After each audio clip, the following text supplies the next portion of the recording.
बसंत पंचमी की कथा। बसंत पंचमी हिंदू धर्म में एक महत्वपूर्ण त्योहार है जो मां सरस्वती के जन्मोत्सव के रूप में मनाया जाता है। इसे विद्या, ज्ञान, संगीत और कला की देवी। बसंत पंचमी की कथा। बसंत पंचमी हिंदू धर्म में एक महत्वपूर्ण त्योहार है जो मां सरस्वती के जन्मोत्सव के रूप में मनाया जाता है। इसे विद्या, ज्ञान, संगीत और कला की देवी सरस्वती की आराधना के लिए समर्पित किया जाता है।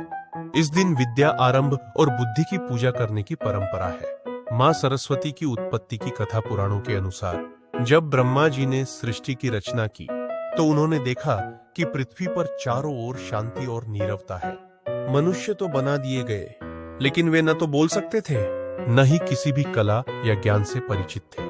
इस निर्जीव संसार को जीवंत करने के लिए उन्होंने भगवान विष्णु से सलाह ली।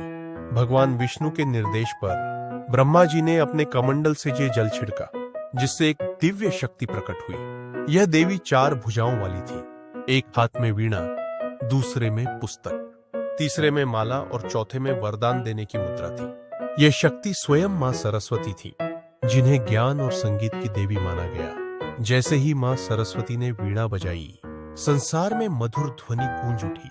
नदियां बहने लगी, पक्षी चहचहाने लगे, वायु संगीत के स्वर में बहने लगी और मनुष्य को वाणी प्राप्त हुई। इस प्रकार मां सरस्वती ने संसार में ज्ञान और संगीत का संचार किया। इसी दिन को यादगार बनाने के लिए हर वर्ष माघ महीने के शुक्ल पक्ष की पंचमी तिथि को बसंत पंचमी के रूप में मनाया जाता है। बसंत पंचमी और भगवान राम। एक अन्य कथा के अनुसार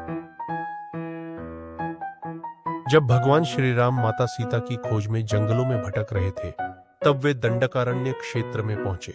वहां उन्होंने माता सरस्वती से प्रार्थना की कि वे उन्हें बुद्धि और शक्ति प्रदान करें, ताकि वे माता सीता को खोज सके। मां सरस्वती के आशीर्वाद से भगवान राम को आगे बढ़ने की प्रेरणा मिली, इसलिए इस दिन को शुभ और मंगलकारी माना जाता है। बसंत पंचमी का महत्व। विद्या और शिक्षा का आरंभ।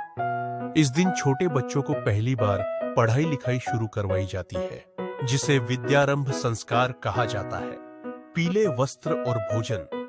बसंत का रंग पीला होता है, जो समृद्धि और ऊर्जा का प्रतीक है। इस दिन लोग पीले वस्त्र पहनते हैं और केसरिया भात, हलवा आदि पीले रंग के भोजन ग्रहण करते हैं।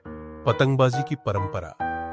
कई स्थानों पर बसंत पंचमी के अवसर पर पतंग उड़ाने की परंपरा भी होती है, जो उल्लास और आनंद का प्रतीक मानी जाती है। निष्कर्ष।